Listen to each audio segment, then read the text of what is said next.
Vai, deixa eu chamar o pessoal que tá lá. Oi? Pode testar o som, Dani? Vou falar primeiro de testar o som.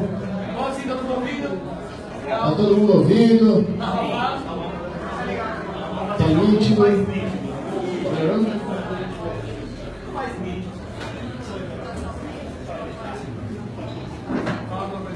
Alguma coisa aí? Alguma coisa aí? Eu estou testando se o som tá nítido. Tá todo mundo ouvindo o som? Tá.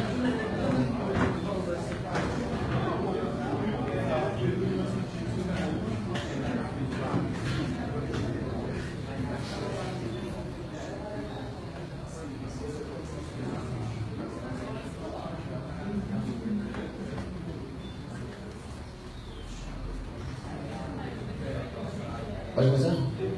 Ok. Meu nome é Paulo Cogos, eu quero agradecer a presença de todos que estão aqui e agradecer a organização deste evento épico, sem precedentes na história. Aliás, eu já vou começar elogiando esse evento como parte da minha palestra. Vocês podem ver a minha diferença em relação ao Porto, porque as anotações dele já estavam na tecnologia, no celular, elas estão em papel. Eu mal consegui imprimir e aqui colocar no slide, não sei nem qual é. Roger Scruton, ele fez 3 pontos explicando por que os conservadores devem se preocupar com cultura. E é exatamente o que nós estamos fazendo aqui. O primeiro ponto é que a humanidade é cultural. As nossas relações, as atividades de uma civilização são culturais. Cada geração remete a valores culturais de gerações anteriores. Do contrário, a sociedade teria que começar do zero a cada nova geração. São valores culturais, técnicos, morais, políticos que sustentam a civilização. Esse conservadorismo cultural mantém a civilização funcionando e é preciso que ele seja sempre alimentado. O segundo ponto, esse é muito importante para a palestra, é que as políticas que os empreendedores políticos do establishment promovem se valem da cultura. O empreendedor político, ele precisa perscrutar a cultura de uma sociedade para parasitá-la. Da mesma forma que o empreendedor perscruta as necessidades do mercado para prover bens e serviços. Isso é bom. No caso da política é ruim. Mas se nós tivermos uma cultura forte, nós podemos diferenciar o que é cultura do que é uma política pública que está se valendo da cultura para moldar a sociedade. Esse é um ponto muito importante. E o terceiro, é claro, sempre tem aquele falso conservinho que vem falar que os libertários só se preocupam com a economia. Ou até a esquerda usa esse argumento. Nós temos que tirar esse argumento deles e falar, não, A prova de que nós estamos preocupados com cultura é esse evento. Nós estamos aqui justamente lidando com isso. E o tema da palestra é como e por que a esquerda perverte a cultura e a arte. Por que eles querem fazer isso? Primeira coisa, nós temos que entender algo óbvio. Arte conceitual não é arte. Se eu pegar uma tela branca, fizer um rabisco e colocar numa mostra, isso não é arte. Nós temos que ter a coragem de falar que o rei está nu. Não é possível. Você chega numa exposição de arte conceitual, o cara está olhando para um quadrado verde com um risco laranja e falando: nossa, mas isso remete a todos os anseios do homem diante da opressão capitalista? Não, isso é só um quadrado laranja com risco no meio. E nós temos que falar isso. Então não se preocupem se você chegar numa exposição de arte conceitual. Eu estou falando de conceitual porque existem bons artistas modernos e contemporâneos como nós vimos hoje. Mas eles não aparecem porque eles são boicotados pelo sistema. Então, não se preocupem se vocês virem arte conceitual e não entenderem nada. Porque como disse o Paul Joseph Watson, don't worry if you don't get anything from modern art, because there is nothing to get. É isso. Mas a nossa não se preocupa porque não tem nada para entender. Então é uma obviedade que uma lata de cocô não é arte, mas a nossa civilização está esquecendo de coisas óbvias. A existência da existência.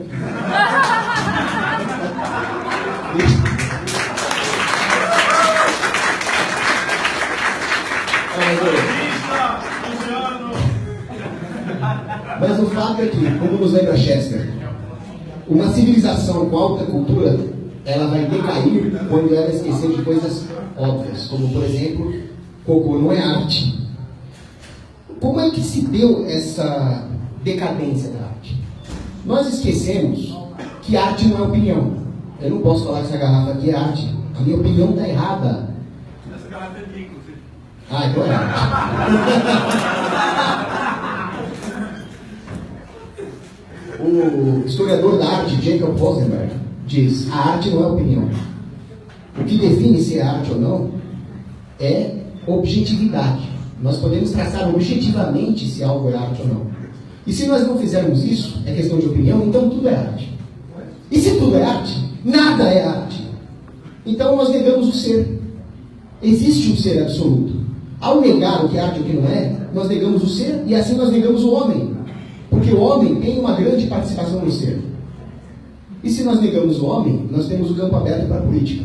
Porque, como lembra o Ludwig von Mises, a política é a negação do homem. Onde tem o Estado, o homem, como ser, é negado. Então, para vocês verem, uma prova de que eu tenho razão, é um experimento que o professor Robert Fluxack fez com os alunos dele. Ele pegou lá uma tela cheia de tinta, cheia de rabiscos aleatórios, e falou: avaliem essa obra de Pollock. Pollock é uma merda. Mas ele pediu para os alunos explicarem por que Pollock era bom. Aí eles viram aquele monte de tinta espalhada, mas ele foi audaz. Você vê que existe um equilíbrio e um desequilíbrio. Aquela conversa. Aí o professor Fluxack diz: isso não é Pollock, isso é o meu avental sujo. Para vocês verem como tudo isso é uma grande farsa. Como que nós chegamos nessa farsa? Houve uma decadência filosófica. Tudo começa com o fato de que foram os gregos que entenderam o que vem a ser arte. Então, Sócrates, lá atrás, percebeu que não existe uma distinção entre o bom e o belo. O bom é o belo. Tem até uma frase da Audrey Hepburn que demonstra um pouco disso. Perguntaram para ela como é que ela faz para manter os cabelos bonitos naturalmente. E ela respondeu: deixa uma criança brincar com eles todo dia. Então é mais ou menos isso que Sócrates quis dizer. E mais, Sócrates dizia que a função da beleza é fazer o homem transcender, alcançar uma verdade. Uma verdade boa, portanto uma verdade moral. Então, Platão, comentando Sócrates, diz: a arte, como manifestação, como atividade humana, ela precisa ter um lastro metafísico no plano das ideias, um ideal ético. Então, existe uma relação fortíssima entre a ética e a estética. Relação essa que num dos livros de Platão, Simpósio, uma das personagens diz: a poiesis, que é o ato de criar algo que ainda não existia, mas que já existia no plano das ideias, é o que faz o homem se aproximar da sua imortalidade, da sua plenitude. Uma plenitude moral. Mas, à medida que os anos foram passando, nós fomos perdendo essa metafísica dos gregos, essa metafísica clássica. A ideia da estética como um campo filosófico, com profunda ligação com outros campos da filosofia, incluindo a metafísica, atingiu seu auge em Baumgarten. Então, Baumgarten sistematizou a estética.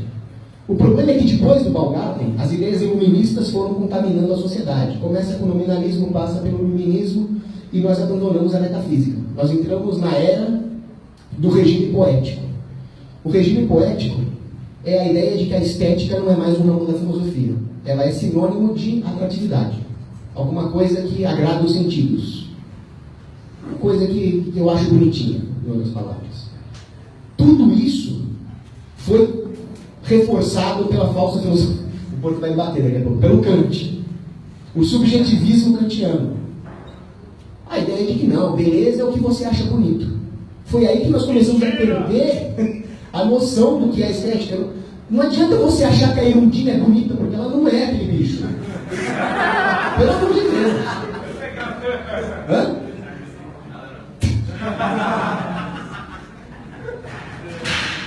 Não é. A Erundina não é bonita. Ok. Agora, pense uma coisa. O que é mais fácil manipular? Princípios da filosofia perene que vem lá da Grécia Antiga ou gostos pessoais? É mais fácil manipular os gostos pessoais. É possível influenciar alguém para ter mau gosto. Não é possível mudar a filosofia perene a torto e a direito. Mas como nós já temos a metafísica jogada no lixo pelo iluminismo, nós caímos numa terceira fase. Essa terceira fase se chama regime estético.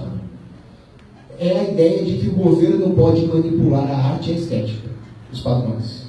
Isso é muito perigoso e é isso que nós estamos vivendo hoje e é por isso que nós já estamos chegando em por que a esquerda faz o que ela faz com a arte. O regime estético ele é uma espécie de platonismo invertido. Essa ideia vem de um marxista safado chamado Jacques Rancière. A França produz coisa boa, mas também quando dá para produzir lixo. Está sozinha também. E o que o Jacques Rancière propôs é que nós criássemos um novo ideal. Não mais o mundo das ideias platônico, aquele ideal moral, mas uma ideologia. E esta ideologia acabou substituindo o ideal platônico. Então a arte acaba buscando corroborar uma ideologia política. Isso é o que ele chama de regime estético. É isso que destrói a arte e obviamente, destrói a sociedade porque legitima o sistema. Então, quando nós invertemos a estética, nós também invertemos a ética. E quando nós invertemos a ética, nós legitimamos a política, que é antiética. E quanto mais inversões éticas, pior fica a política. Então, se em Platão nós tínhamos o homem buscando a sua plenitude, a sua natureza própria, e se em Kant nós tínhamos o homem buscando uma natureza imprópria, os sentidos, os prazeres, quando nós chegamos no regime estético hoje, com o pós-modernismo, nós caímos na antinatureza. Nós estamos vendo o quão baixo o homem pode descer. Na arte, o Duchamp mostrou para a humanidade o quão baixo nós podemos ir. O Duchamp pegou um fucking mictório, aquele negócio de fazer xixi de pé, e simplesmente tirou o mictório da parede e colocou no meio de uma exposição de arte. E ele falou, vamos ver se eu consigo convencer esses trouxas de que isso é arte. E pasmem, ele conseguiu. Tem gente que leva a sério o mictório. Se o homem é capaz de descer tão baixo esteticamente, a ponto de achar que um negócio de mijar é arte, ele também pode descer eticamente. Ele também pode apoiar o Hitler.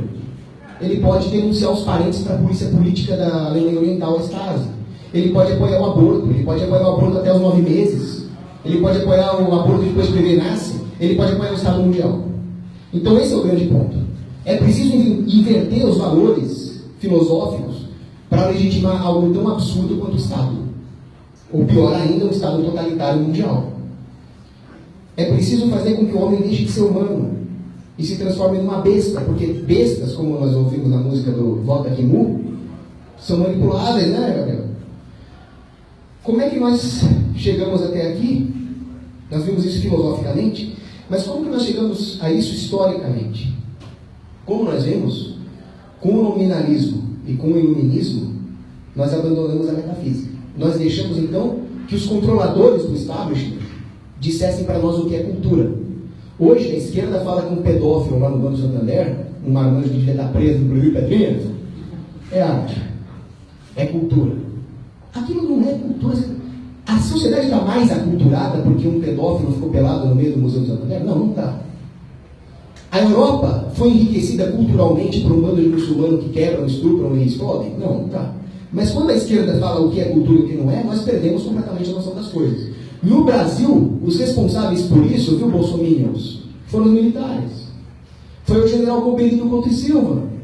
Ele disse, nós podemos matar os comunistas lá no Araguaia, mas precisamos deixar um espaço para servir de válvula de escape. Era a teoria da panela de pressão. Então, coloca os comunistas na universidade, coloca os comunistas na mídia e nos museus. Que erro. Mas eu não sei se foi um erro, talvez o Coberino fosse um infiltrado, porque ele não era tão burro de fazer isso. E os comunistas hoje controlam a mídia, eles são os curadores dos museus, eles são os reitores das universidades, e isso intoxica a sociedade inteira.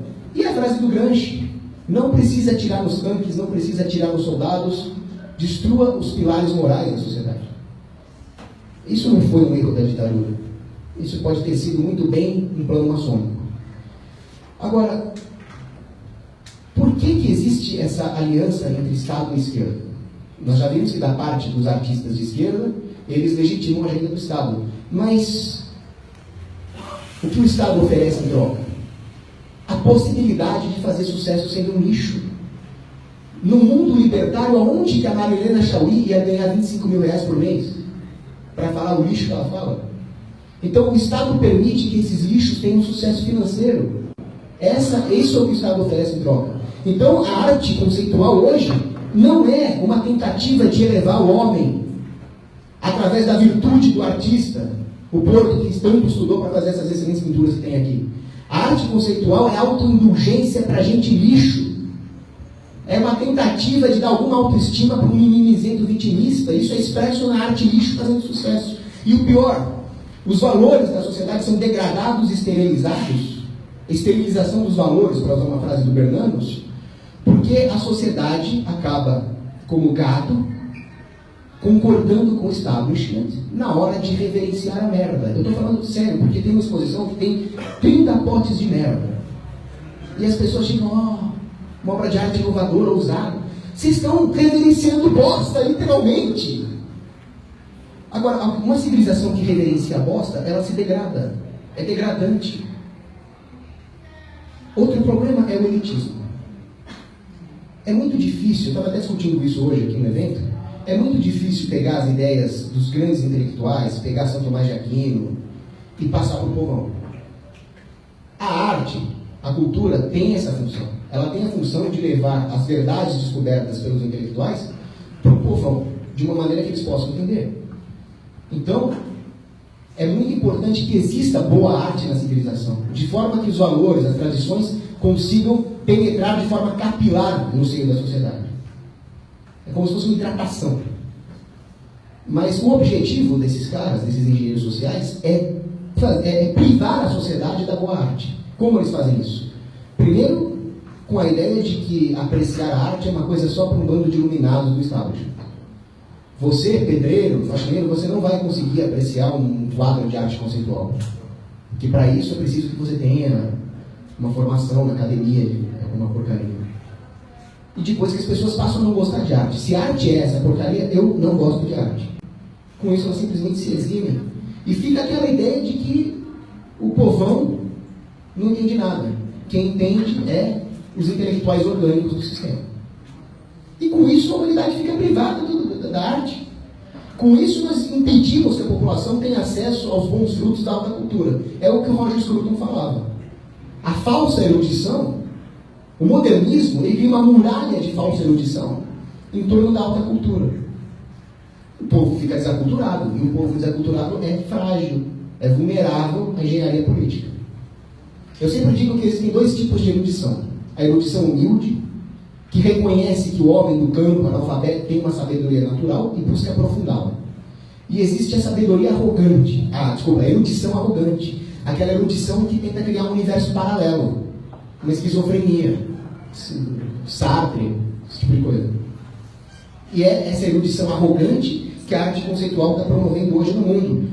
Se vocês olharem, por exemplo, cadê o slide? Aqui, ó.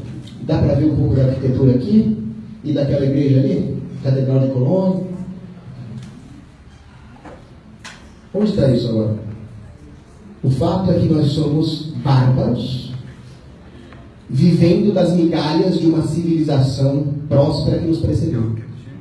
É uma constatação bem chocante, mas é verdade. Em 1888, na França, surgiu uma expressão chamada fim de século. O fim de século se referia ao abandono das tradições morais e sociais, à perda dos parâmetros da boa cultura e da boa arte. E tudo isso surgiu no momento em que houve um certo retorno a uma estética conservadora. Porque o século XIX foi o século que sucedeu a Revolução Francesa, foi o século onde teve revoluções liberais, de 1830, 1848, e com todas as atrocidades que esses progressistas cometeram. Então houve uma certa tendência a voltar ao conservadorismo. Houve a restauração dos Bourbon, Napoleão III, mas não era a mesma coisa. Quem cunhou essa expressão fim de século percebeu isso. A estética não estava mais a serviço de uma metafísica, de algo mais elevado, mas ela era um mero instrumento de prazeres hedonistas e de baixos apetites. E o hedonismo, ele se degrada. Realmente, toda essa volta da estética conservadora na França durou até 1914, e aí veio a Primeira Guerra Mundial e estragou tudo. E não sobrou nada. Não era para ser vulnerável dessa forma, mas é. Por quê? Por mais que você tenha uma estética conservadora, se ela não está a serviço da metafísica, ela está vulnerável à física, ao mundo. Um outro problema foi o romantismo. O romantismo teve coisas boas, sem a menor sombra de dúvida. Mas o romantismo, ao mesmo tempo, ele contribuiu historicamente para a degradação da arte quando ele apelou por uma emoção desordenada. O problema dos românticos foi não entender o que é a virtude da caridade, a virtude da caritas. O amor, em outras palavras. Eles não entenderam que amor é uma escolha racional. Para nós católicos, uma escolha racional iluminada pela graça, mas é uma escolha racional. Sem o uso da razão, você não consegue amar. Então aquela ideia de que os bichinhos amam não é verdade. Eles acharam que amar é uma emoção. Então eles passaram a exigir mais ser amados do que amar. Com essa inversão da cultura romântica, outras áreas da sociedade foram contaminadas. A economia, por exemplo. Para nós, estudiosos da escola austríaca, é muito importante entender que primeiro precisamos produzir para depois consumir. Então, essa ideia romântica de que não, nós precisamos ser amados, emoções, se reflete em outros campos. A ideia de que nós, e com isso, com a ideia romântica de que o que importa são as emoções, eles acataram todo o discurso da esquerda de que a economia de mercado nos coisifica, nos transforma em coisa. Aí vem a crítica do George Lukács ao capitalismo, quando ele diz, não, o capitalismo não produz arte de verdade porque ele não procura as emoções. Olha o discurso romântico. Ele procura o lucro, eles são materialistas. Eles promovem uma reificação, a transformação do homem em coisa. Isso só é verdade se nós vivermos num regime corporativista, como nós vivemos agora. Não no capitalismo. Mas, com esse discurso, passou-se a defender que a arte fosse promovida por um establishment com o apoio do Estado, que financiasse a arte com dinheiro dos impostos. Aí começa a degradação a passos acelerados. Mercado de arte sempre existiu. O artista, desde a Idade Média até antes, ele era financiado por um mecenato, por mecenas. Então o artista era contratado pela igreja, o artista era contratado por um doge lá em Florença, durante a Renascença, para fazer o retrato da família dele. Mas era mercado porque havia um critério de seleção.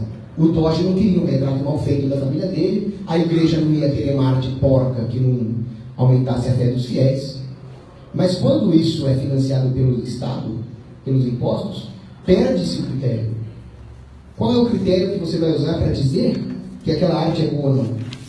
O critério vai ser o que o Estado quiser. Até dizer que o cara peladão lá é arte. Então, mais uma vez, nós tínhamos a ideia platônica de arte.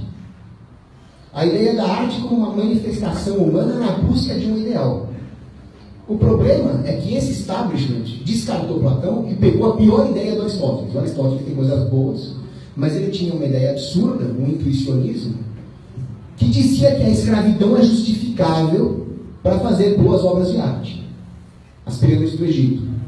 É uma ideia repulsiva, é uma ideia não estética, porque a escravidão é feia, esteticamente falando.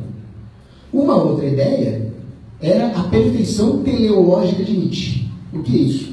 O Nietzsche dizia que toda a sociedade existe para que alguns poucos super-homens, supermens, tivessem a máxima perfeição possível.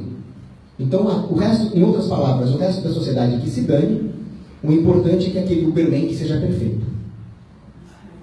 É uma ideia absurda, porque um Uberman que vive da expoliação coletiva do resto da sociedade não é um Uberman, ele é um comunistinha de merda. Mas o John Rawls, que é outro comunistinha de merda, pegou essas duas ideias do Aristóteles e do Nietzsche para finalmente concluir que a sociedade não consegue produzir arte.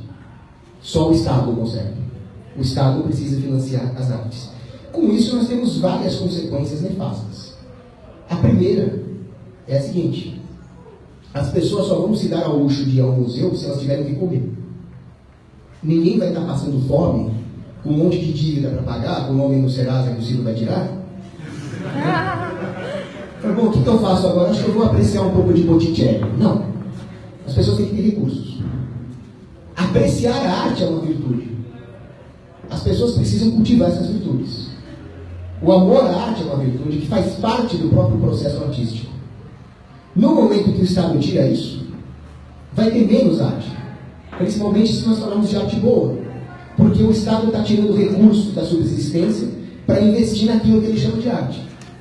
É óbvio que sem um critério, sem um incentivo para que o cidadão cultive as virtudes necessárias para apreciar a boa arte, nós vamos ter uma produção muito diminuída da verdadeira arte. Uma outra coisa é a distorção da ideia de perfeição. Então, se o mercado não consegue produzir a arte perfeita, a Uberman da arte, deixa o Estado produzir. O Estado vai nos levar à perfeição. Agora, vamos pegar a economia da public choice, a escola da public choice. O Estado é um agente autointeressado minimizador de esforços. Se cabe ao Estado nos prover a perfeição, ele não vai prover a perfeição. Ele vai baixar o critério para definir o que é perfeição. Então vai ficar cada vez mais lixo. A ideia de perfeição é inatingível. Quando Raymond Aron escreveu o livro O Ópio dos Intelectuais, ele disse: a perfeição que os utopistas planejam para a sociedade é inatingível. Então eles vão baixar o critério. E eles vão, inclusive, distorcer completamente. Eles vão dizer que a perfeição é a própria engenharia social, nominalmente falando. Nós vamos perder todos os parâmetros reais. E só o que for nominalmente definido pelo Estado vai ser encarado como perfeição. Com isso, a verdadeira perfeição, que é aqueles seres imperfeitos, nós, cheios de erros, e mesmo assim nós buscamos um ideal de perfeição, mas não conseguimos, mas mesmo assim tentamos, isso é a beleza da perfeição, vai ser substituído por uma falsa perfeição ditada pelo Estado. Esse é o impacto do investimento do Estado em arte. É muito pior do que o efeito econômico dos impostos, provavelmente dito. Uma outra coisa que pode acontecer é que o charlatão agora ele vai ter todo um aparato, toda uma distorção do arcabouço social à disposição dele. Com isso vão se criar bolhas insulares. Para os íntimos, panelinhas. A panelinha dos artistas de esquerda. A hora que todos os meios disponíveis para expressar a sua arte estão na mão do establishment, como que um bom artista que não é do establishment vai fazer para se expressar? Não vai. É igual a direita sendo banida do Facebook. Ainda bem que nós temos um evento como esse. Mas ainda é um evento pequeno. Se nós fôssemos marxistas esquerdalhas, nós estaríamos na USP, no MASP. Ia ter a imprensa, ia ter a Rede Globo. Já pensaram nisso? Então os bons artistas eles não têm nem incentivo para serem artistas. O cara é bom, mas eu não quero morrer de fome, eu vou ser contador. Quantos talentos estão sendo desperdiçados dessa forma? Agora, muito bem, o Estado provê essa reserva de mercado para os artistas de esquerda, a esquerda faz propaganda do Estado. Mas eu acho que parece um pouco contraintuitivo. Por que a opinião política de um artista é levada em conta pela população? O que um ator, um modelo entende de política econômica? De aquecimento global, ele é climatologista agora? Não. Mas por que o discurso deles cola? Porque, desde o nominalismo medieval, nós não temos uma intelectualidade a serviço da melhoria das condições humanas. Esse seria o critério para ver se uma ideia presta ou se uma ideia não presta. Se a sua ideia não gera uma melhoria na condição humana, material, moral e espiritual, a sua ideia é um lixo, some da minha frente. Mas no momento em que o nominalismo nas universidades substituiu o conhecimento por certificados, você não precisa mais obedecer esse critério. Então a população perde esse lastro da intelectualidade. Ele precisa ser substituído. Alguma coisa precisa entrar no lugar. Então, esse vácuo de intelectualidade é preenchido pelos artistas. Os artistas se comunicam com a população. E quando os artistas são de esquerda, e as ideias que eles vendem é de esquerda, a população vai ficar cada vez mais... vai ficar cada vez mais gado. Agora, se o homem não tem mais de onde aferir os valores perenes, segundo os quais ele possa construir uma cultura própria, uma cultura doméstica, uma cultura local, uma cultura identitária, ele vai ficar desaculturado, ele vai ficar vulnerável a todo o lixo cultural que o establishment promove em cima dele. É por isso que o Olavo de Carvalho tem razão, dessa vez, tá? É por isso que o Olavo de Carvalho tem razão quando ele fala, tem um monte de gente que trabalha com cultura, o Ministério da Cultura é um cabide de emprego, mas cadê a cultura? Ela não está sendo produzida. Porque nós não temos um mercado de cultura, ela está no establishment, nós não temos nem incentivos para produzi-la. Para entender como é que isso afeta politicamente o homem, o John Wright, que é um escritor católico, ele propõe um exercício mental. O exercício é o seguinte: imagina um sujeito que mora numa casa modesta, não é nenhum palácio, não é nenhum barraco também. É uma casinha que tem flores na janela, que tem um tapete bem bordado, onde está tocando boa música, onde tem quadros, tem álbuns de família, tem um oratório, enfim, ele tem um lar de verdade. Agora imagina um cara que pode ser até mais rico que ele, mas ele mora num apartamento clean, pós-moderno, cheio de escultura da Tomiotaki, aquele lixo, tocando funk. Inferno. Qual desses dois tem mais chance de resistir contra ordens absurdas do Estado? E do outro lado, qual deles tem mais chance de mugir a hora que o João Dória quiser fazer uma biometria obrigatória para o eleitor? Pronto, acabou. Acabou, pô, a ideia. Quem acabou de trabalho quando vai chegar na comissão, ok? Agora, tem mais uma coisa. Eu falei da casa do cara. Se vocês forem olhar, os melhores museus de arte que vocês vão encontrar hoje estão nas casas das pessoas. Você chega naquela casa da sua bisavó, ali tem um monte de arte boa. Por quê? Porque a casa é um ambiente privado. Isso é a prova de que a propriedade privada melhoraria o nível da arte. Porque o ambiente mais privado que nós temos, que são as casas, é onde você tem maior probabilidade de encontrar um ambiente aconchegante com boa decoração. E é isso que a esquerda tem tirado do pobre. O John Huskins era um socialista que viveu no século XIX. Ele teve a cara de pau de dizer que a arte do século XIX era ruim. Um século com Bourguerot, um século com Rodin, um século com Mahler, um século com Puccini, ele disse que era ruim. Por que ele disse que era ruim? Qual era o argumento dele? Ele pegava uma mobília do Luís XIV e dizia, olha essa mobília, ela é muito melhor do que o lixo massificado que a Revolução Industrial está produzindo para os pobres. Só que a Revolução Industrial produzia bons mobiliários, boas molduras de quadro. Só que não dá para comparar com uma monarquia absoluta. Realmente a mobília do Luís XIV era melhor. Mas o ponto é, o mercado, ele vai elevando as condições materiais e até espirituais dos pobres. Mas, com a comparação desonesta que ele fez, ele dizia que o capitalismo era ruim, que a Revolução Industrial era ruim. E qual o objetivo dele de tudo isso? É destruir o mercado. E se destrói o mercado, ele priva os pobres de tudo. Ele priva os pobres até de ter uma boa mobília em casa. Porque a mobília é um produto do mercado, da indústria. E a ideia é realmente deixar o ambiente doméstico desaculturado. Como nós já vimos, isso aumenta a vulnerabilidade do povo à engenharia social. Controle, homogeneização. Aí nós vemos a relação entre arte e controle, que alguns podem achar que é teoria conspiratória, mas não é. O Igor Gorolstock, ele fez um estudo da arte totalitária que era a arte promovida pelos regimes. Na Alemanha, na China, na Rússia e na Itália. 4 países com uma cultura local muito rica. A cultura chinesa, a cultura alemã, a italiana e a russa. Mas ele notou que a arte totalitária promovida pelos regimes do Mao Tse-tung, do Hitler, do Mussolini e do Stalin eram mais ou menos iguais. Era a mesma porcaria na Alemanha, na China, na Rússia e na Itália. Isso é homogeneização. Isso é uma forma de realmente desaculturar o povo e controlar. E o Goethe, ele notou isso.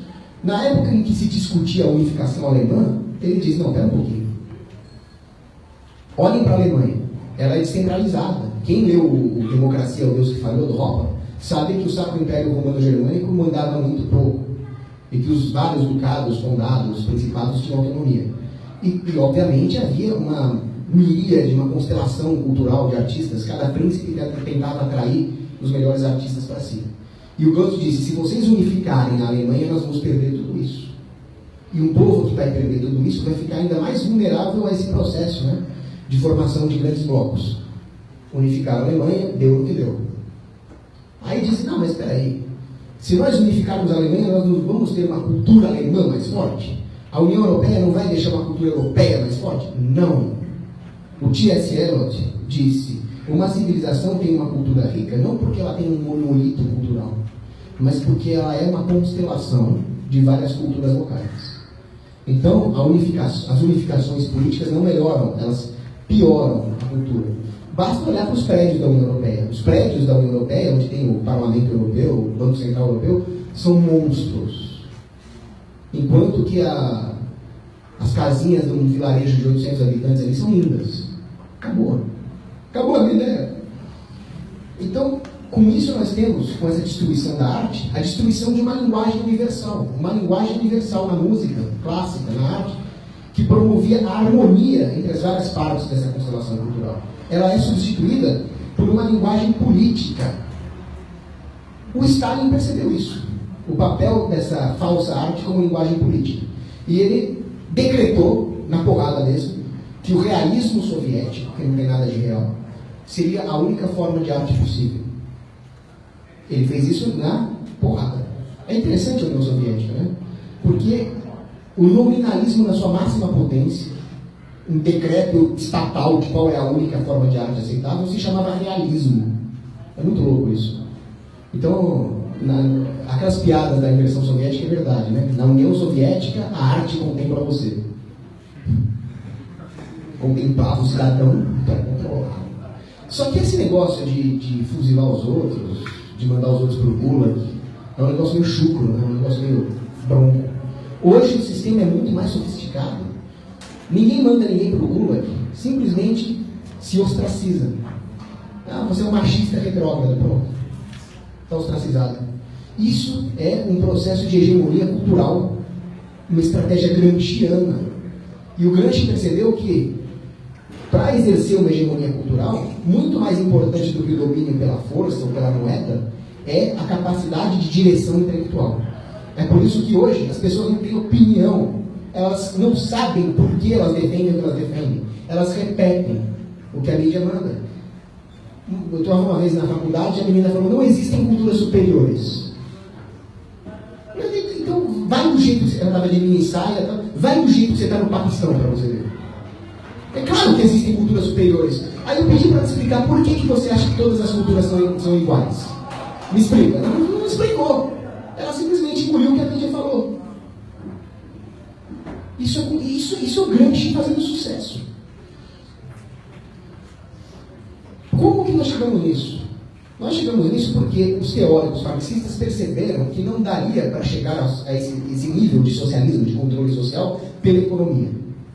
O Bernstein, que era um teórico marxista, ele percebeu que o Marx estava errado de querer chegar ao socialismo atacando a infraestrutura. A infraestrutura são os meios de produção. Mas o Bernstein percebeu, não. O setor produtivo é heterogêneo. Cada empresário, cada operário, cada família, cada empresa, cada vila são diferentes um do outro.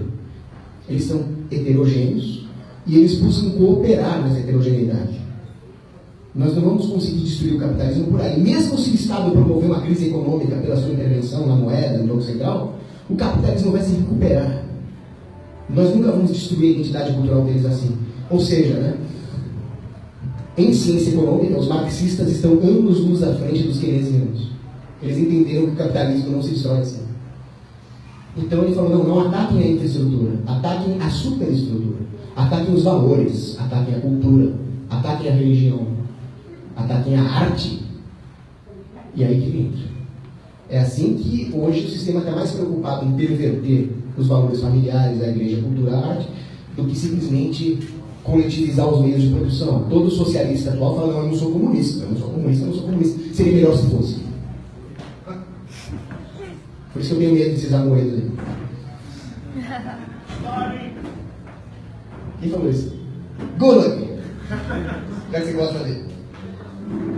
Então, um outro mito que existe no meio do establishment é que essa homogeneização que a cultura pasteurizada promovida pelo establishment causa na sociedade geraria paz, amor, tranquilidade e harmonia. Não. A Hannah Arendt lembrou. A hora em que as peculiaridades locais são destruídas, atropeladas por uma homogeneização, o homem, enquanto tende a essa homogeneidade, ele vai se acotovelar. Ele vai invadir os espaços ao redor dos outros homens.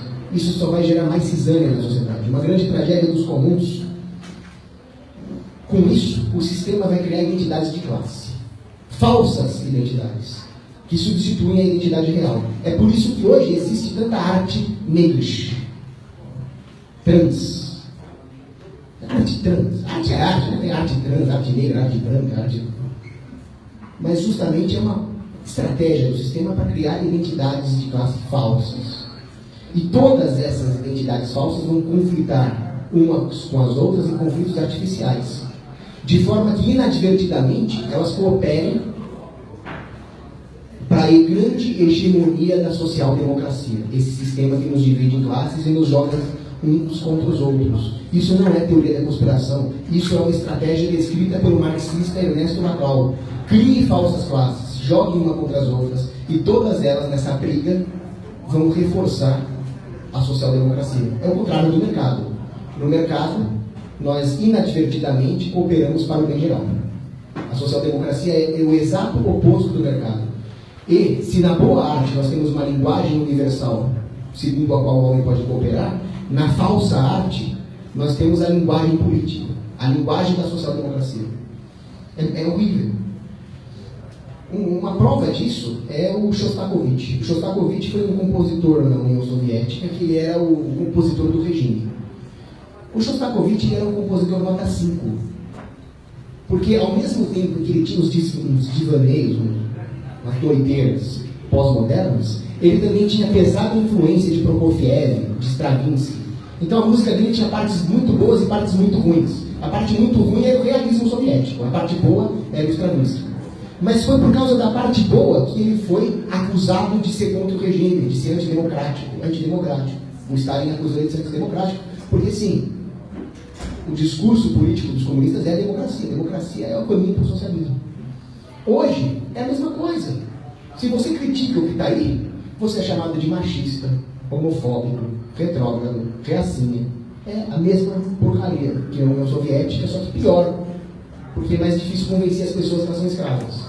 Na União Soviética era fácil você falar para um cara que está congelando no Gulag que ele é um escravo. Dá para entender. Agora, tem um filme, alguém já viu? Full Metal Jacket? Viu? O Full Metal Jacket, ele é uma grande crítica ao nominalismo. Aliás, logo no começo do filme já tem uma crítica, em português é o Nascido para Matar. Tem uma crítica à arte moderna logo no começo do filme, é um filme de guerra. Nem parece que tem uma filosofia envolvida, mas é Stanley Kubrick, então é claro que ele vai se profundo. Então no começo do filme, o sargento Hartman está passando soldados em revista, ele chega para um deles e fala: "You were so ugly you could be a modern masterpiece." Você é tão feio que você podia ser uma obra de arte moderna. Agora, à medida que o filme se desenvolve, você vê uma coisa: os soldados vivem uma grande ilusão. A primeira ilusão é de que o treinamento deles vai fazer os invencíveis. Então o sargento fala: "Vocês serão invencíveis! Vocês vão destruir qualquer inimigo que aparecer na sua frente!" E quando eles chegam na guerra, eles veem que isso não é verdade. Eles são mortos por adolescentes de 15 anos com uma K-47. Então, diante dessa ilusão que venderam para os fuzileiros navais ali, eles mesmos criam outra ilusão. A ilusão de que eles estão lutando pela liberdade. Até que tem um dos fuzileiros que enxerga. Não, we are not fighting for freedom. We are fighting for a elite of motherfuckers. Esse enxergou. Nós não lutamos pela liberdade, mas sim por uma elite de banqueiros safados. Mas por que os soldados criam essa ilusão de que estão lutando pela liberdade? Porque eles perderam o ponto de referência moral. A hora que você justifica recrutar um monte de roqueiros para morrer no Vietnã, a sociedade perde a sua referência moral. Por que eu estou falando tudo isso? Porque com a arte é a mesma coisa. A hora que nós perdemos a arte, a cultura, a tradição, esse tipo de valor como referência, nós passamos a viver num mundo de ilusões.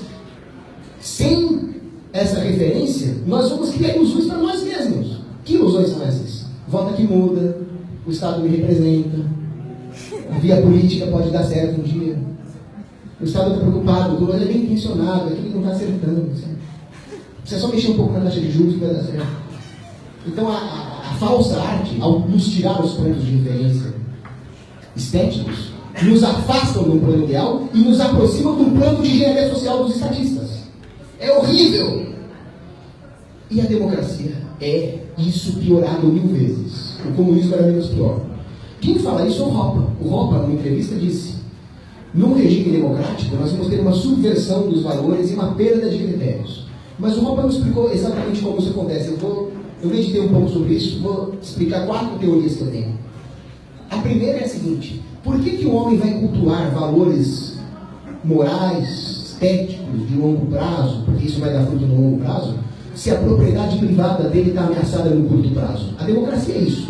A democracia significa que basta você apertar um botão numa urna ou lá no Congresso e a sua propriedade privada já era. Então eu vou tentar agarrar minha propriedade.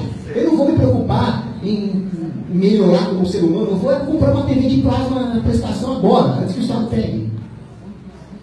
Outra coisa, nós temos incentivos numa democracia não para construir valor. Porque se você gasta tempo e energia construindo valor, para que se depois a democracia vai pegar de você? É melhor destruir valor. É melhor destruir o valor que o outro criou e ganhar alguma coisa. Isso é um ativismo democrático. Ela destrói tudo que é bom e belo, junto com as massas. Isso é o Ortega y Gasset. As massas destruíram tudo que é belo. Outra coisa, numa democracia, é muito melhor você se adequar às massas do que você ser diferentão. Porque o diferentão é minoria, e as minorias são destruídas numa democracia. Aquela menor minoria do mundo que é o indivíduo, né? Ayn Rand, quem gosta dela, né? Boa frase. E outra coisa, numa democracia nós temos uma deselitização da produção. O que significa isso? Todo mundo pode ser artista. Você não precisa ser um Michelangelo para fazer uma escultura. Você pode ser um bosta e fazer uma escultura. Porque agora, qualquer coisa é uma escultura. Isso é democrático. Mas se nós temos uma deselitização da produção, nós vamos ter uma queda na qualidade da produção, na quantidade de produção boa. E com isso o povo não vai ter acesso. Então, no final das contas, a democracia é o elitismo do consumo. Só os muito ricos e bem relacionados vão consumir alguma coisa que preste. Isso é democracia. O Hoppe dizia: o homem, ele procura a verdade, a justiça e a beleza. Isso é um atributo natural do homem. E ele vai procurar a beleza não só numa obra de arte, mas nas instituições. E então o homem vai enxergar a beleza do libertarianismo, por exemplo, do anarcocapitalismo. Para o homem não enxergar a beleza do mercado e achar que política é boa, achar que democracia é bela, ele precisa primeiro ter os seus padrões estéticos pervertidos. Esse é o papel da arte conceitual. E finalmente, para concluir a minha crítica à democracia, pense no seguinte: a arte, ela é acessível à pessoa comum em certo grau. É possível que um homem sem nenhuma formação artística, alguém que não faça parte do establishment, ouça Mozart, veja uma pintura do Botticelli e fique realmente impressionado. Se ele quiser ir além, se ele quiser mais fruição, ele vai ter que estudar. Para entender um paraíso perdido de Milton, ele vai ter que estudar Virgílio, vai ter que estudar a Bíblia. Então ele precisa buscar um aperfeiçoamento cultural. Numa democracia, como eu disse, isso não faz sentido. É preciso buscar o acúmulo material imediato, antes que o sistema te pegue. E com isso, as pessoas não vão ter nenhum incentivo para aumentar a sua capacidade de apreciar a boa cultura. Então a democracia aumenta a própria vulnerabilidade do homem a esta farsa que é a arte conceitual. Aí existe também uma coisa que quem é religioso aqui vai concordar muito comigo. Existe uma relação entre ateísmo e a arte ruim e entre religião e arte boa. Não precisa acreditar em Deus, mas você pode ser um ateu, entrar numa catedral gótica e você vai ver o que eu estou falando. A igreja não fez isso à toa. Isso é para elevar a fé. O próprio Paulo Francis falava, eu sou ateu, mas quando eu escuto Bach, eu acho que tendo a mudar de ideia. Ou Wagner. É Wagner? Bom, Wagner. A diferença está na distinção entre a arte humilde e a arte arrogante. Uma arte que se submete aos princípios perenes, aos padrões estéticos preconizados pela escolástica, pela filosofia clássica, ela vai ser uma boa arte. A arte que acha que ela pode inventar um universo paralelo vai ser uma arte lixo. Isso está em Mateus, no Evangelho de Mateus, capítulo 23, versículo 12. Aqueles que se humilharem serão exaltados. Então, a arte ruim é uma arte ruim porque ela é uma arte arrogante. Ela acha que ela se basta em si mesma, que ela não precisa estabelecer um diálogo entre o homem e o transcendente. Então, o cardeal Nicolas de Cusa, lá no século XV, ele disse, a arte não é a arte final, a arte em si. A arte em si é Deus. A arte é uma comunicação entre o homem e Deus, ou entre, os ateus podem dizer, entre o homem e alguma aspiração mais elevada. Mas não é o que os comunistas defendem. Os comunistas, como o Lukács, eles preconizam outra coisa, que o artista cria um universo paralelo. Eu não me refiro aqui a um artista exercer a sua criatividade. Se um artista inventa uma nova forma de fazer boa arte, ele não está inventando um universo paralelo. Ele está descobrindo algo que já existia antes da criação, o plano das ideias platônicas. É isso que nós perdemos. O que o Lukács preconiza é realmente chamar um imenso bloco de concreto de arquitetura. É realmente chamar uma cama mal arrumada de arte. É isso que ele inventou. Essa é a arte arrogante. Mas isso não tira a beleza, isso não tira a transcendência, isso não tira as melhores aspirações humanas? Tira. E é isso que o Estado quer. O Estado ateu procurava fazer com que o homem fosse realmente ateu. Numa cidade soviética, aqueles blocos do Corbusier, o cara vai ser ateu mesmo. Quem está fazendo esse mundo de merda? Deus não permitiria isso. Então ele vai tender a ser ateu sim. Ou pior, ele vai tender a ter a sua religião no Estado. É horrível. Agora, o que a igreja diz sobre isso? A igreja diz que o artista deve dividir com a humanidade o seu poder criativo. E não desolar a humanidade com arte feia. Tolkien dizia que o artista tem que ser um co-criador. Ele tem que criar algo que eleve o homem. Nós temos que ser guardiães da beleza do mundo, dizia o Papa Paulo VI. Esse papel não cabe só ao artista, cabe ao apreciador de arte.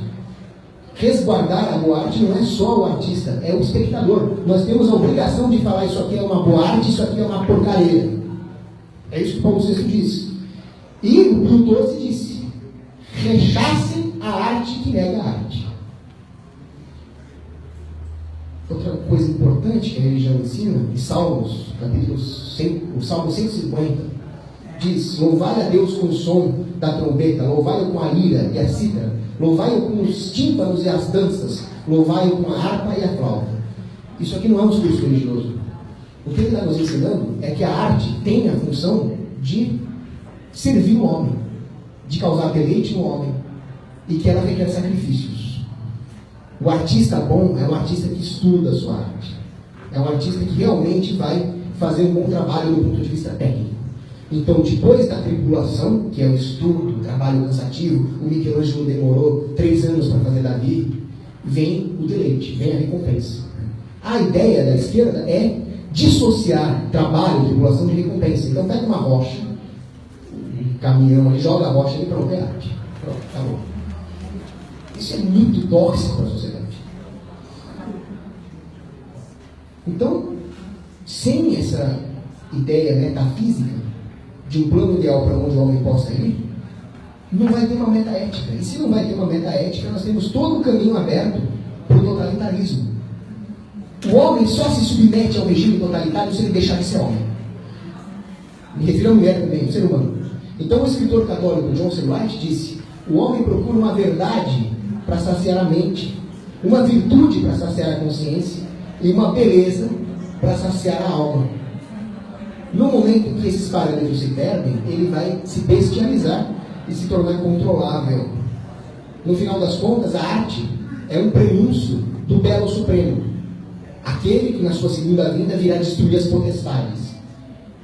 Nós podemos começar a destruir as potestades dos principados, do governo, agora. Agora. Tem um marxista desgraçado também, que era inclusive apoiador do Mao Tse-tung, que era o Alain Badiou. E ele disse: é melhor não fazer nada do que fazer alguma coisa que torne visível aquilo que a tradição filosófica diz que existe. Ele era um inimigo da boa filosofia. E ele disse para os artistas não fazerem nada. Ele conseguiu, porque a arte conceitual não é, os artistas não fazem nada mesmo. Colocar uma tela e jogar tinta é não fazer nada, é obedecer o maoísta, o Alain Badiou. Exemplos: arquitetura moderna. A arquitetura moderna, Niemeyer, por exemplo, é um lixo, não dá nem para morar naquilo. Eu já vi gente falando que Niemeyer era um bom arquiteto, mas era um péssimo filósofo político. Ao contrário, ele era um grande filósofo político, filho da puta. Ele era um mau arquiteto. As cidades deixam de se tornar acolhedoras. A cultura se degrada. Logo a cidade se degrada. E aí uma teoria minha: se as cidades se degradam e o homem perde aquela relação com o meio onde ele habita, com o seu entorno, ele vai perder o senso comunitário. Se ele perde o senso comunitário, quem vai recolher o lixo? Quem é que vai prover segurança? Quem é que vai limpar as ruas? Quem é que vai fazer as estradas? O Estado. Entendeu? Um outro exemplo é o cinema, controlado pela Ancine, que é um bando de comunistas. O Lenin dizia: a arte mais importante para ser controlada é a sétima, é o cinema. E o resultado disso é que hoje o establishment controla todas as ideias que são vendidas no cinema. Se você tenta fazer uma produção independente, como o filme do Olavo de Carvalho, que tem as suas erros, mas é muito bom, onde está? Vocês viram alguma propaganda dele na Globo? Não viram. É coisa underground mesmo. Então nós temos que ir para o underground. Nós temos que ler aquele livro do Hoppe, o que deve ser feito, e entender que não dá para reocupar a grande universidade e a grande mídia. O que nós podemos fazer é torná-los irrelevantes. O que é relevante é isso aqui. Não é a amostra de pedofilia lá do Santander. Isso aqui que é importante. Nós vemos um exemplo disso em Hollywood. Todo artista que faz alguma coisa que presta em Hollywood é boicotado. O Mel Gibson, pelo menos, tem dinheiro. Mas ele foi boicotado quando ele fez A Paixão de Cristo. O Jim Caviezel, que foi o ator que interpretou Jesus Cristo, ele falou assim: eu sabia que a minha carreira em Hollywood ia acabar. Até a Mônica Bellucci foi ostracizada, porque ela fez o papel de Maria Madalena. Hollywood. Os mesmos safados comunistas racistas que boicotaram a May Print porque ela casou com um negão, o Sammy Davis Jr. Um bando de racistas, bando de sociopatas. Isso acontece no humor. No humor. Na União Soviética, se você quisesse fazer alguma piada, escrever alguma piada, isso tinha que passar por, não estou brincando, departamento de piadas do Ministério da Cultura Soviética. É uma piada, pronto, mau gosto. Na Coreia do Norte, o chinesinho doidinho lá, o Kim Jong-un, proibiu o sarcasmo. Ele teria que se proibir, até a figura dele já é sarcasmo. Agora, quando o cara quer processar o Danilo Gentili, o Palmito, isso não é uma diferença de natureza em relação à União Soviética. É uma diferença de magnitude. O cara que processa o Gentili é o mesmo cara que fuzilava o artista dissidente da União Soviética. É o mesmo desgraçado. Nós vemos isso na literatura. Para você se formar em literatura inglesa na Universidade da Califórnia, você não precisa estudar Shakespeare. Shakespeare não faz parte do currículo. O que faz parte do currículo é literatura de gênero. Ou seja, você não precisa estudar, para ser um graduado em literatura inglesa, o maior escritor de língua inglesa de todos os tempos. Você precisa estudar a esquizofrenia de um cara que acha que é mulher. É o fim. Isso está acontecendo com todas as artes. Conclusão. A arte, a verdadeira arte, ela é libertária e conservadora ao mesmo tempo. Ela é libertária porque ela se opõe ao establishment, ela se opõe ao sistema. E a criatividade do artista se opõe às escolas humanas que estabelecem certas tradições. O impressionismo, Monet, Renoir, tem boas obras. Eles eram, de certa forma, uma rebelião contra o sistema antigo estabelecido. Esse não é o problema. Mas a boa arte é conservadora. Ela se submete a alguns princípios objetivos que hoje os pós-modernos querem jogar fora. E por fim, precisamos lembrar o seguinte: não existe mão invisível. Existe o mérito de quem faz as coisas, como é o mérito de quem organizou esse evento, que eu quero mais uma vez agradecer. Obrigado.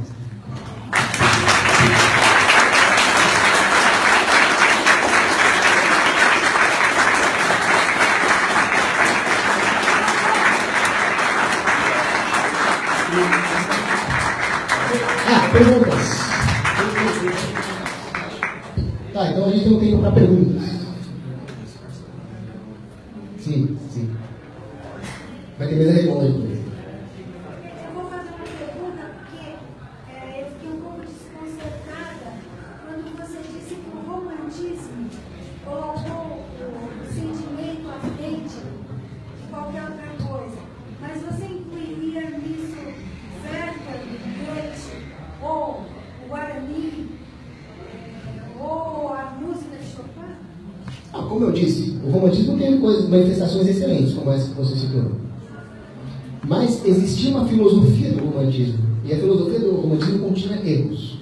Um dos erros é não entender que o amor é uma escolha racional. Eles achavam que o amor era uma emoção. Eles iam muito para o lado da emoção.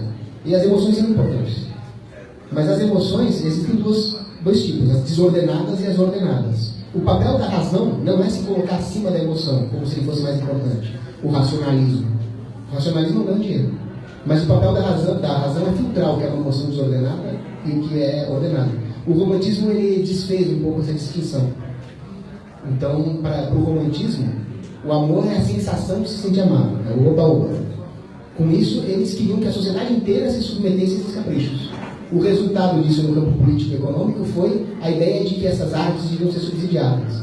Mas aí não é uma questão de achar que existe algum problema estético na obra do Guarani, O problema é fazer desse erro filosófico uma verdade. Cristiano Pior. Você não acha que é muito mais do romantismo é um erro de separar o amor ágape do amor eros? E aí Sim. nasce essa querela que você está colocando? Perfeito.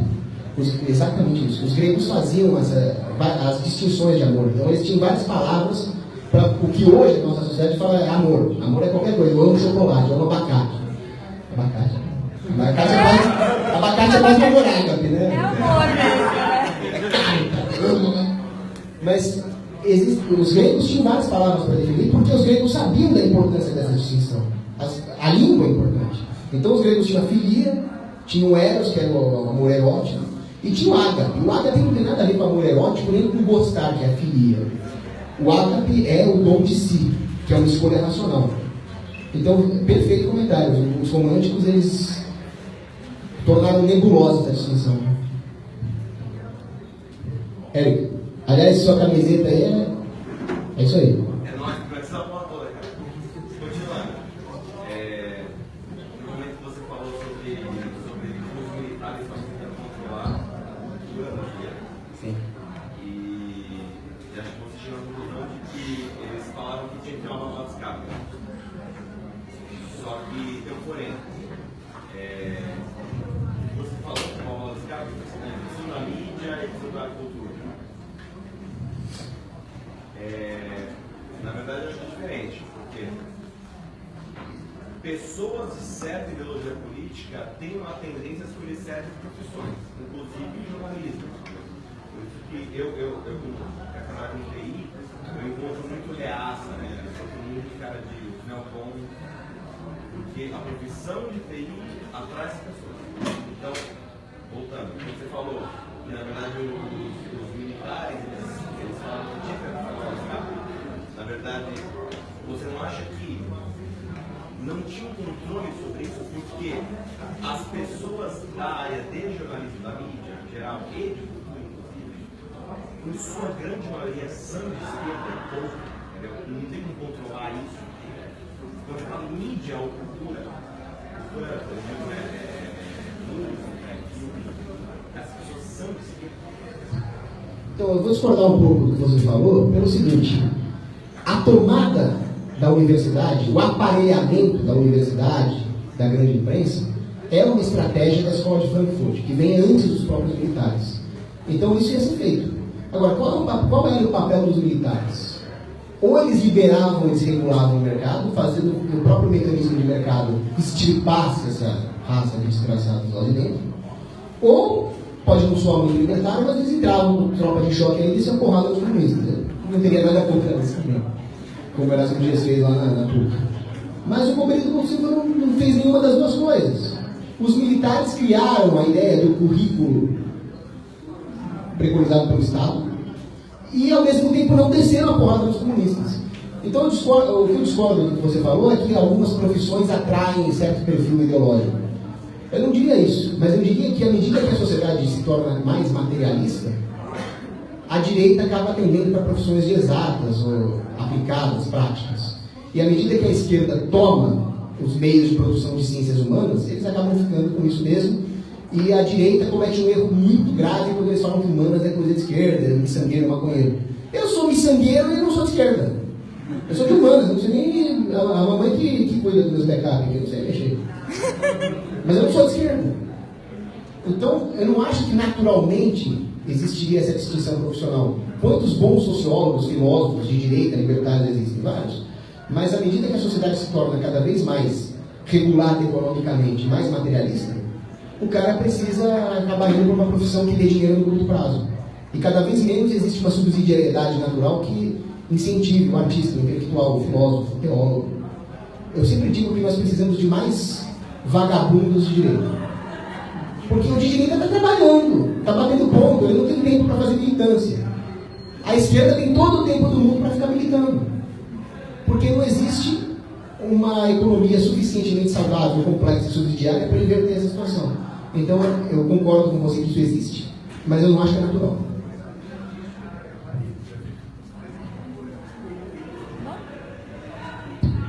Colapso in the new life. Bom, eu achei muito interessante sobre o controle da cultura que a esquerda acaba dominando, mas uma coisa que eu vejo hoje, acho que eles estão até um pouco além. É óbvio que a cultura se vale também disso, é uma expressão disso, mas eles conseguiram controlar inclusive a linguagem hoje. E há um controle sobre a linguagem muito forte, e os formadores de opinião e tal estão muito nisso. Só ostracizar, só viver no underground, você acha que é suficiente para colapsar a nova esquerda? Eu diria que, depois de certo ponto, nós deixaríamos de ser underground. Então, tem uma frase que, se não me engano, é do Sêneca, né? Roma era grande porque as pessoas amavam Roma. Não é porque as pessoas... é porque as pessoas amavam Roma que ela se tornou grande. Não é que elas amavam só porque Roma era grande. Então, nós temos que amar um evento como esse porque ele é libertário, não porque ele é grande. Até ele se tornar grande e deixar de ser underground. Como combater esse controle da linguagem? Olha, se eu soubesse, eu já estaria combatendo. Essa parte operacional, eu não sei. Mas uma das coisas que eu faço é simplesmente não usar a linguagem deles. Tem gente que vai achar bem preconceituoso o que eu vou falar, mas eu não quero nem saber. Se o cara é homem, eu chamo ele de ele. Eu não vou maltratar. Eu vou ser caridoso com ele. Mas justamente parte dessa caridade é falar, cara, você não é uma mulher, você é um homem. Eu vou chamar ele de ele. Essas são coisas que eu não falo. Eu não falo porque é errado. Oi? Exatamente, liberdade de expressão. Perfeito. Então, a esquerda é muito boa. Por exemplo, a política econômica que realmente nos tiraria da crise, eles chamam de austeridade. É um nome horrível. Alguém precisa inventar um novo nome para isso. Eu não sou bom no nome, mas alguém precisa inventar nomes para definir a política econômica boa, que não seja austeridade, mas é feio. Eu acho o narcocapitalismo feio também. Porque anarco desagrada a direita e capitalismo desagrada a esquerda. Né? Fica difícil. Só tem a gente, né? Mas eu procuro me revelar em relação ao linguagem. Uma hora você citou, eu não lembro bem, o músico russo, que tinha referências do moderno e também do passado. É o Shostakovich. Isso. E E a parte do passado era o que ele refletia melhor na obra dele. Uma coisa que eu noto muito nas artes hoje, principalmente cinema que eu estudo, é que os cineastas atuais, eles pararam de querer reverenciar, vamos dizer, alguém bom do passado. Eles querem ser, por exemplo, um novo super-homem, um novo grande cineasta que surgiu. E não exaltar a obra de alguém que ele entende como um bom cinema. Isso eu compreendo com alguns outros críticos de cinema ou até de outras áreas, o próprio... agora eu fugi o nome, mas vários críticos comentam isso. Quando uma arte perde a sua referência do que é bom e todo novo artista quer ser o grande cara, a arte perde. E eu queria saber assim, de você, o que você pensa disso e se você concorda, como a gente pode, assim, criticar essas más artes, não só porque não tem referência, mas que são umas porcarias mesmo, e mostrar o que é arte, vamos dizer, num processo não de longo prazo, mas um processo duro para mostrar que essa arte é ruim. Muito bom comentário. Pensa numa analogia com a física. Vamos supor que em vez de subir no ombro de gigantes, você fala assim, não, Einstein não presta para nada, Newton não presta para nada, Copérnico não presta para nada, eu vou criar uma nova física. Certamente ia ser uma física lixo, certo? Que não ia ter nada a ver com a verdade física do universo. Com a arte é a mesma coisa. Se nós jogamos todas as tradições no lixo, ela vai ser uma arte lixo.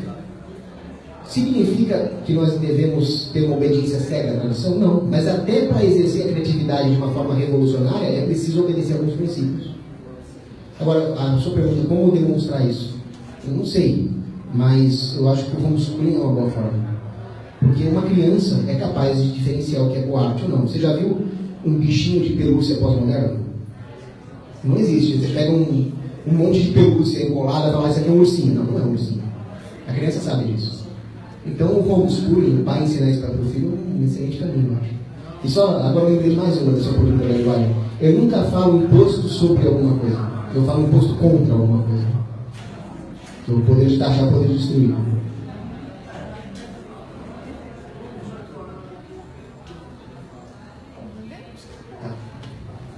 Legal, obrigado.